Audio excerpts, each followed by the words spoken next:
Namaste. Welcome to S4 Science. The key to success is focus on goals, not on the obstacles. With this motivational thought, let's start today. This is our fourth part of first chapter of chemistry, chemical reactions and equations.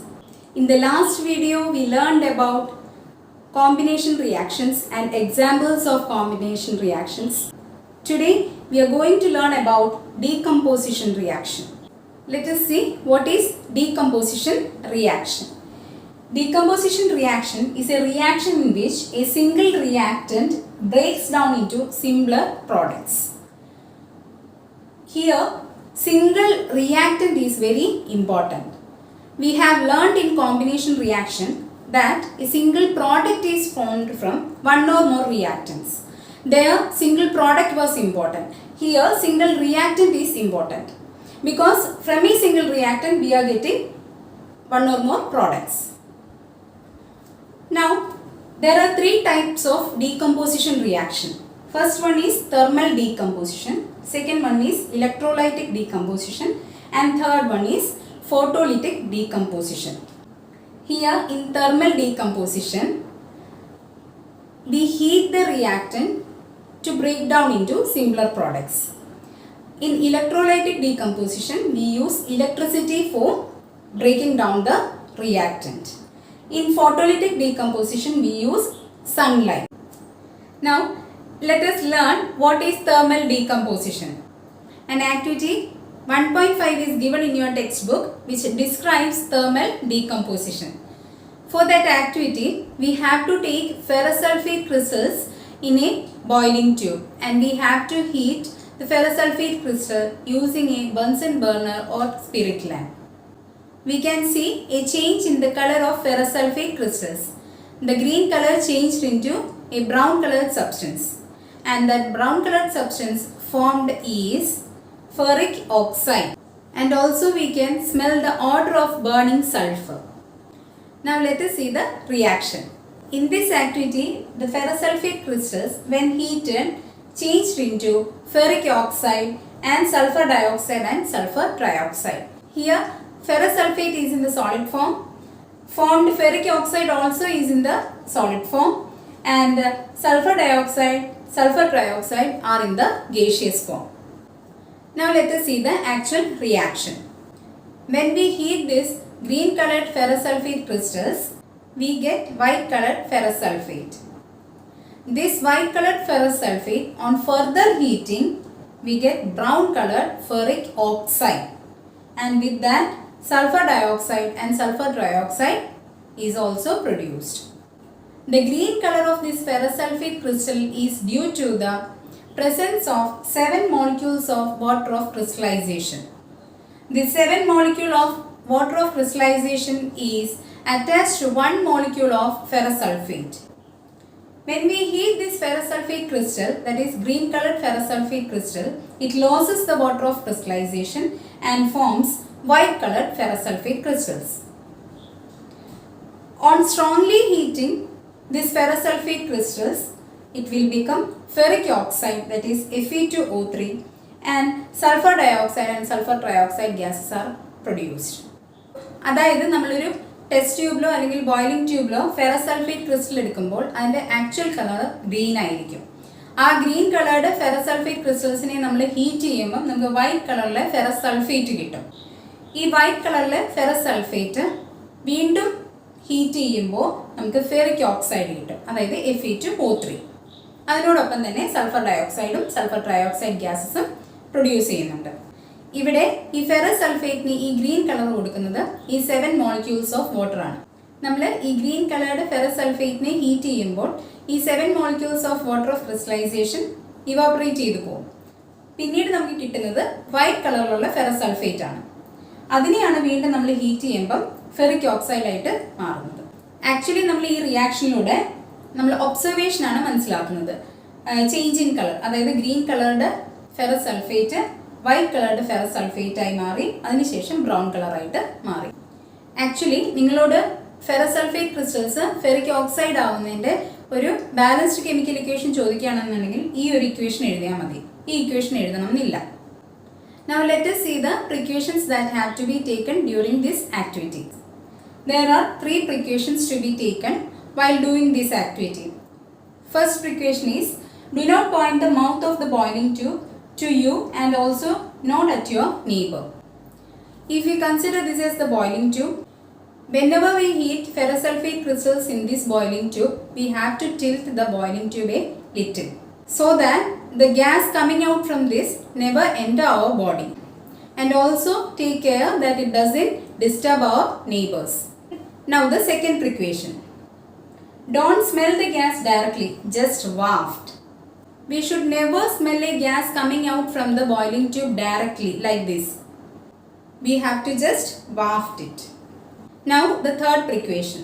Hold the boiling tube with the help of tongs. That you know, because we are heating. If we hold the boiling tube with our fingers will get burned. So in order to avoid that, we have to hold the boiling tube with a tong. A figure is given in your textbook which explains all the precautions that have to be taken while doing this activity. All of you please go through that figure. Now let us discuss one question that can be asked from this portion.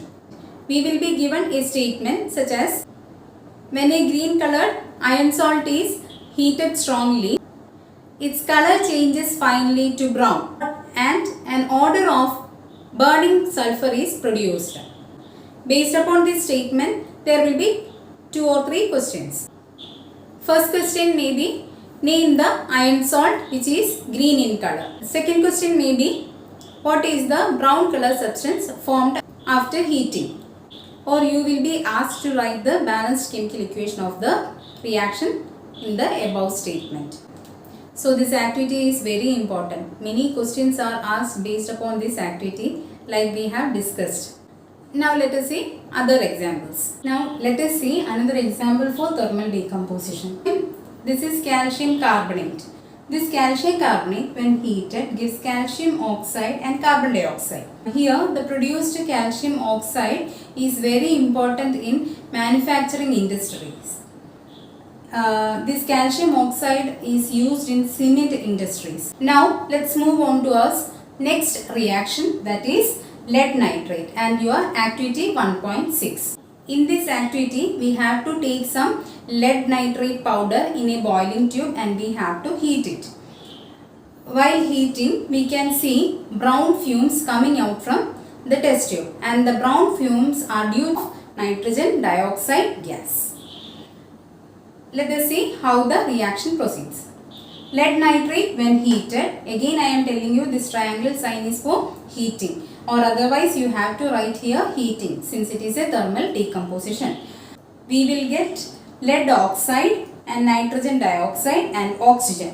Here lead oxide is in solid state, nitrogen dioxide is in gaseous state, and we can see it as brown fumes, and oxygen also in gaseous state. ഈ പോർഷൻസിൽ നിന്ന് വരാവുന്ന 2 questions ഉണ്ട്. ഒന്നെന്ന് വെച്ച് കഴിഞ്ഞാൽ what is the observation എന്താണ് ഈ ഒരു റിയാക്ഷനിൽ ഒബ്സർവേഷൻ ചോദിക്കുകയാണെങ്കിൽ, അല്ലെങ്കിൽ ലെഡ് നൈട്രേറ്റ് ഹീറ്റ് ചെയ്യുമ്പോൾ ഉണ്ടാകുന്ന ഒബ്സർവേഷൻ എന്താണെന്ന് ചോദിച്ചു കഴിഞ്ഞാൽ ബ്രൗൺ ഫ്യൂംസ് ആണ് observation, and it is due to the production of nitrogen dioxide. Now second question is that ലെഡിന്റെ ഒരു സോൾട്ട് നമ്മൾ ഹീറ്റ് ചെയ്യുമ്പോൾ, when we heat salt of lead we get brown fumes. Name the lead salt. Lead saltന്റെ പേര് എന്താണെന്ന് പറയുക. അപ്പോൾ ഈ 2 questions ഈ ഒരു പോർഷനിൽ നിന്ന് വരാൻ പറ്റും. Okay, so this completes your thermal decomposition. So from this portion you have to learn 3 reactions. First one is decomposition of ferrosulfate crystals, second one is decomposition of calcium carbonate, and third one is decomposition of lead nitrate crystals. Now let us see what is electrolytic decomposition. As we are using water for the electrolytic decomposition, it is also known as electrolysis or hydrolysis. So let us first see what are the apparatus needed for the experiment or activity. This activity is activity 1.7 in your textbook. The apparatus needed for this activity are 1 plastic mug, 2 carbon electrodes, that is graphite electrodes, 2 rubber stoppers, then 6 volt battery, 2 test tubes. and some water is needed, and few drops of sulfuric acid is needed. Now let us see how this activity is to be done. First we have to drill 2 holes at the base of the mug. Then we have to attach the 2 rubber stoppers there, and then we have to insert the electrodes inside these rubber stoppers. Then we have to connect these electrodes to 6-volt battery. Then we have to fill the mug with water such that the electrodes are immersed in the water. Then put some drops of, few drops, only 2-3 drops of sulfuric acid into the water. Now we have to insert water filled test tubes over the electrode. Now switch on the current. We can see the formation of bubbles near both the electrodes, and the formation of bubbles are due to the production of gas, and we can see the level of water coming down. Why? Because the gas is filling inside the test tube. When both the test tube are filled with gas, we can remove the test tube carefully, and we can test the gases in the test tube using a candle. When we test the test tube having oxygen gas, we can see that the candle burns with a blue flame. When we test the test tube having hydrogen gas, we can see the candle burns with popping sound. So we can confirm which test tube have oxygen and which test tube have hydrogen. During the reaction, we also observe that the level of water in one test tube is less than that of the other. The difference in the water level is due to the difference in the gases collected. The gas collected in the test tube with lower water level will be greater than the other. And why this happens? Because water decomposed into 2 molecules of hydrogen and 1 molecule of oxygen. ഈ ഒരു experiment നടക്കുന്ന സമയത്ത് നമുക്ക് കാണാൻ പറ്റും 2 test ട്യൂബിലും water level ഒരേപോലെ അല്ലായിരിക്കും. ഒന്നിൽ കൂടുതലും ഒന്നിൽ കുറവുമായിരിക്കും. കൂടുതലുള്ളതെന്ന് വെച്ച് കഴിഞ്ഞാൽ അതിൽ കുറച്ച് ഗ്യാസ് മാത്രമേ കളക്ട് ചെയ്യുന്നുള്ളൂ, മറ്റേതിൽ കൂടുതൽ ഗ്യാസ് കളക്ട് ചെയ്തത് കൊണ്ടാണ് വാട്ടർ ലെവൽ ഒന്നുകൂടി താഴ്ന്നു നിൽക്കുന്നത്. അപ്പോൾ അതെന്തുകൊണ്ടാണ് നടക്കുന്നത്? നമ്മൾ വാട്ടർ ഡീകമ്പോസ് ചെയ്യുന്ന സമയത്ത് വാട്ടർ 2 മോളിക്യൂൾ ഓഫ് ഹൈഡ്രജനും 1 മോളിക്യൂൾ ഓഫ് ഓക്സിജനുമായിട്ടാണ് ഡീകമ്പോസ്ഡ് ആവുന്നത്. അപ്പോൾ ഹൈഡ്രജൻ എവിടെയാണോ പ്രൊഡ്യൂസ് ചെയ്യുന്നത് അവിടെ വാട്ടർ ലെവൽ കുറവും ഹൈഡ്രജൻ ഗ്യാസ് കൂടുതലുമായിരിക്കും. ഓക്സിജൻ എവിടെയാണോ കണക്ട് ചെയ്യുന്നത് അവിടെ ഓക്സിജൻ ഗ്യാസ് കുറവും വാട്ടർ ലെവൽ കൂടുതലും നിൽക്കും. ഇവിടെ 3 ഒബ്സർവേഷൻസ് ആണ് ഉള്ളത്. ഫസ്റ്റ് വൺ നമ്മൾ ബബിൾസ് കാണാൻ പറ്റും, നമുക്ക് ബബിൾസ് കാണാൻ പറ്റും. രണ്ടാമത്തേതായിട്ട് വാട്ടർ ലെവലിലുള്ള വ്യത്യാസം. മൂന്നാമതായിട്ട് വാട്ടർ ലെവൽ ഡിക്രീസ് ചെയ്യുന്നതായിട്ട് കാണാൻ പറ്റും. അതായത് ഗ്യാസസ് ആ ടെസ്റ്റ് ട്യൂബിൽ ഫില്ല് ചെയ്യുന്നു എന്നാണ് അതിൻ്റെ അർത്ഥം. അപ്പോൾ അങ്ങനെ 3 ഒബ്സർവേഷൻസ് നമ്മൾ കണ്ടു. Other than the observation question, the questions that can be asked from this portion are: first one, why we use sulfuric acid? When we add sulfuric acid into water, it forms charged particles, that is ions, and it will make the reaction more faster. The next question that can be asked from here is testing of the gases. Oxygen gas burns with blue flame and hydrogen gas burns with a popping sound. At anode, oxygen gas is collected, and at cathode, hydrogen gas is collected. Here, precautions can also be asked. As we are doing the activity with water and electricity, we have to be very careful to avoid electric shocks. The second precaution is that we have to take utmost care while testing the gases, because one test tube contains oxygen gas.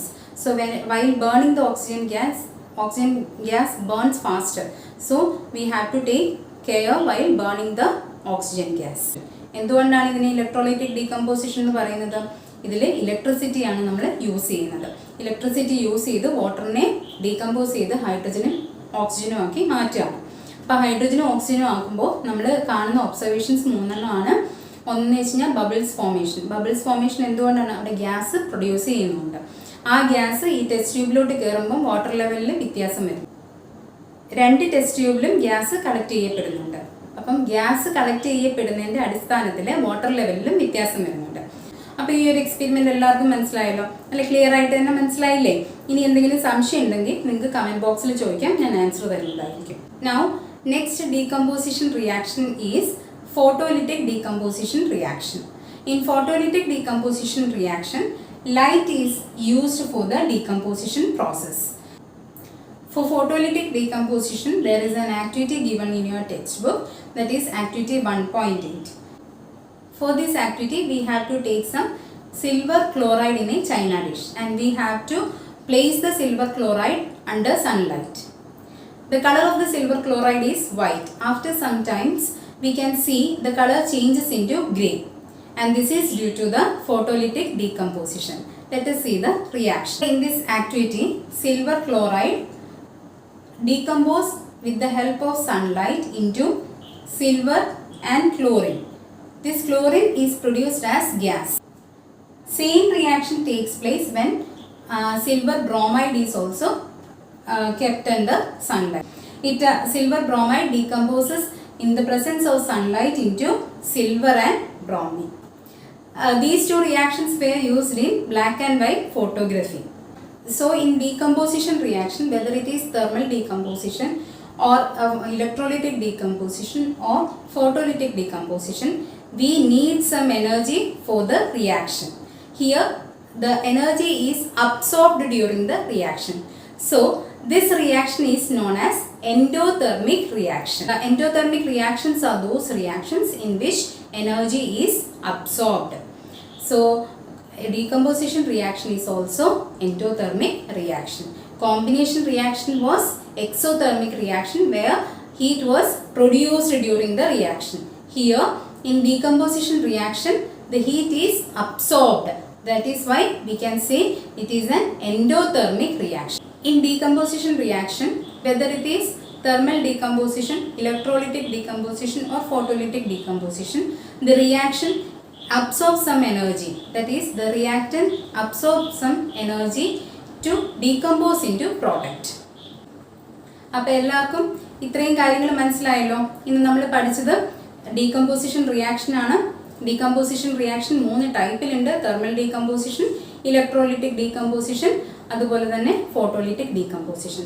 Thermal ഡീകമ്പോസിഷനിൽ 3 examples ആയിരുന്നു ഉണ്ടായിരുന്നത്. First one ferrous സൾഫേറ്റിൻ്റെ, second one calcium കാർബണേറ്റിൻ്റെ, third one lead നൈട്രേറ്റിൻ്റെ. ആ 3 എക്സാമ്പിൾസും thermal ഡീകമ്പോസിഷൻ്റെ മാത്രമാണ്. അതിൽ നിന്ന് ഒരു എക്സാമ്പിൾ ചോദിച്ചു കഴിഞ്ഞാൽ ആ 3 എണ്ണമാണ് നമ്മൾ പറയേണ്ടത്. ഇനി രണ്ടാമത് വന്നിട്ട് ഇലക്ട്രോലിറ്റിക് ഡീകമ്പോസിഷൻ ആണ് പഠിച്ചത്. അതായത് ഇലക്ട്രോളിസിസോ അല്ലെങ്കിൽ ഹൈഡ്രോളിസിസോ, ഇതിലേത് പേരിൽ ചോദിച്ചാലും എന്താണ് ഇലക്ട്രോലിറ്റിക് ഡീകമ്പോസിഷൻ. ഇലക്ട്രോലിറ്റിക് ഡീകമ്പോസിഷൻ എന്ന് വെച്ച് കഴിഞ്ഞാൽ decomposition of water into hydrogen and oxygen, അതാണ് ഇലക്ട്രോലിറ്റിക് ഡീകമ്പോസിഷൻ. അതിൽ വരാവുന്ന ക്വസ്റ്റ്യൻസ് ഒക്കെ നമ്മൾ ഡിസ്കസ് ചെയ്തു. അതിനുശേഷം നമ്മൾ പഠിച്ചത് ഫോട്ടോലിറ്റിക് ഡീകമ്പോസിഷൻ ആണ്. അവിടെയും എന്താണ് നമ്മൾ പഠിച്ചത്? സിൽവർ ക്ലോറൈഡ് സൺലൈറ്റ് വെച്ച് കഴിയുമ്പോൾ സിൽവറും ക്ലോറിനുമായിട്ട് മാറുന്നു. അതുപോലെ തന്നെ സിൽവർ ബ്രോമൈഡും നമ്മൾ ചൈന ഡിഷിലെടുത്തിട്ട് സൺലൈറ്റിൽ വെച്ച് കഴിയുമ്പോൾ സിൽവറും ബ്രോമിനുമായിട്ട് മാറുന്നു. അതെങ്ങനെ മാറുന്നു എന്ന് നമുക്ക് മനസ്സിലാവുന്നത് കളർ ചേഞ്ച്. വൈറ്റ് കളറിലാണ് സിൽവർ ക്ലോറൈഡ് ഇരിക്കുന്നത്. അത് നമ്മൾ സൺലൈറ്റിൽ വെച്ച് കഴിയുമ്പം ഗ്രേ കളറിൽ മാറുന്നു. ആ ഗ്രേ കളർ എന്തുകൊണ്ടാണ്? സിൽവറിൻ്റെ ഫോർമേഷൻ കൊണ്ടാണ്. ക്ലോറിൻ ഗ്യാസ് ആയതുകൊണ്ട് തന്നെ അത് ഗ്യാസ് ആയിട്ടങ്ങ് പോകും. അതുപോലെ തന്നെ ആ ഒരു സിൽവർ ക്ലോറൈഡിൻ്റെയും സിൽവർ ബ്രോമൈഡിൻ്റെയും ആക്ടിവിറ്റി കഴിയുമ്പോൾ അത് എന്തിനു വേണ്ടിയാണ് യൂസ് ചെയ്യുന്നതെന്നുള്ളൊരു ക്വസ്റ്റ്യൻ ഉണ്ട്. ബ്ലാക്ക് ആൻഡ് വൈറ്റ് ഫോട്ടോഗ്രാഫിയിലാണ് അത് യൂസ് ചെയ്യാറുള്ളത്. പിന്നെ നമ്മൾ പറഞ്ഞത് എൻഡോതെർമിക് റിയാക്ഷനെ കുറിച്ചാണ്. എൻഡോതെർമിക് റിയാക്ഷൻ എന്ന് വെച്ച് കഴിഞ്ഞാൽ ഏതെങ്കിലും ഒരു റിയാക്ഷനിൽ എനർജി അബ്സോർബ് ചെയ്യപ്പെടുകയാണ്. തെർമൽ ഡീകമ്പോസിഷനിൽ ഹീറ്റ് എനർജി ആയിട്ടും, ഇലക്ട്രോലിറ്റിക് ഡീകമ്പോസിഷനിൽ ഇലക്ട്രിസിറ്റി ആയിട്ടും, ഫോട്ടോലിറ്റിക് ഡീകമ്പോസിഷനിൽ ലൈറ്റ് എനർജി ആയിട്ടും എനർജി ഇവിടെ അബ്സോർബ് ചെയ്യുന്നുണ്ട് റിയാക്ഷൻ നടക്കാൻ വേണ്ടി. അപ്പോൾ അങ്ങനത്തെ റിയാക്ഷൻസിനെയാണ് നമ്മൾ എൻഡോതെർമിക് റിയാക്ഷൻസ് എന്ന് പറയുന്നത്. ഈ ഒരു പോർഷനിൽ വരാവുന്ന എല്ലാ ക്വസ്റ്റ്യൻസും നമ്മൾ ഡിസ്കസ് ചെയ്തു. ഒബ്സർവേഷൻസും ഡിസ്കസ് ചെയ്തിട്ടുണ്ട്, പ്രിക്വേഷൻസും ഒക്കെ ഡിസ്കസ് ചെയ്തിട്ടുണ്ട്. ഇനി നിങ്ങൾ ചെയ്യേണ്ട ഒരു കാര്യം മാത്രമേ ഉള്ളൂ അല്ലേ, നന്നായിട്ട് പഠിക്കുക.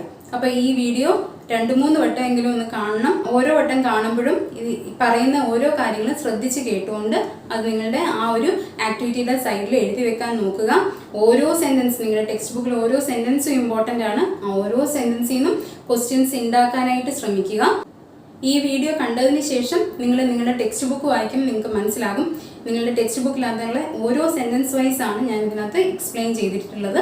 അപ്പോൾ നിങ്ങൾക്ക് അത് നന്നായിട്ട് ഈ ഒരു വീഡിയോ നിങ്ങൾ 2-3 വട്ടം കണ്ടു കഴിയുമ്പോൾ ടെക്സ്റ്റ് ബുക്ക് വായിക്കും പോലെ തന്നെ നിങ്ങൾക്ക് ഹെൽപ്ഫുൾ ആകും. പക്ഷേ അതുകൊണ്ട് ടെക്സ്റ്റ് ബുക്ക് വായിക്കരുതെന്നല്ല ഞാൻ പറഞ്ഞു. ടെക്സ്റ്റ് ബുക്ക് വായിക്കേണ്ടത് ഒരു മസ്റ്റ് ആയിട്ടുള്ള ഒരു കാര്യമാണ്. ടെക്സ്റ്റ് ബുക്ക് വായിച്ചാൽ മാത്രമേ നിങ്ങൾക്ക് ഈ കാര്യങ്ങൾ ഓർമ്മയിൽ നിൽക്കത്തുള്ളൂ. ഈ ഒരു ചാപ്റ്റർ ഇച്ചിരി ലെങ്തി ചാപ്റ്ററാണ്, എന്നിരുന്നാലും വളരെ ഈസി ആയിട്ടുള്ളൊരു ചാപ്റ്ററാണ്. ഇത്രയും കാര്യങ്ങൾ, അതായത് ഞാൻ പറയുന്നത് പോലെ നിങ്ങൾ ഇത്രയും കാര്യങ്ങളായിട്ട് ഇങ്ങനെ ഡിവൈഡ് ചെയ്ത് പഠിക്കുകയാണെന്നുണ്ടെങ്കിൽ വളരെ എളുപ്പമായിട്ട് നിങ്ങൾക്ക് ഈ ഒരു ചാപ്റ്റർ പഠിച്ചു തീർക്കാവുന്നതാണ്. അപ്പോൾ ഇന്നത്തെ വീഡിയോ എല്ലാവർക്കും ഇഷ്ടമായെന്ന് വിശ്വസിക്കുന്നു. ഈ വീഡിയോ ഇഷ്ടമായെങ്കിൽ ലൈക്ക് ചെയ്യുക, സബ്സ്ക്രൈബ് ചെയ്യുക, ബെല്ലൈക്കൺ പ്രസ് ചെയ്യുക. അതിനോടൊപ്പം തന്നെ നിങ്ങളുടെ എല്ലാ ഫ്രണ്ട്സിനും ഇത് ഷെയർ ചെയ്യാനും മറക്കരുത്. Thank you. Stay safe and healthy. Bye bye.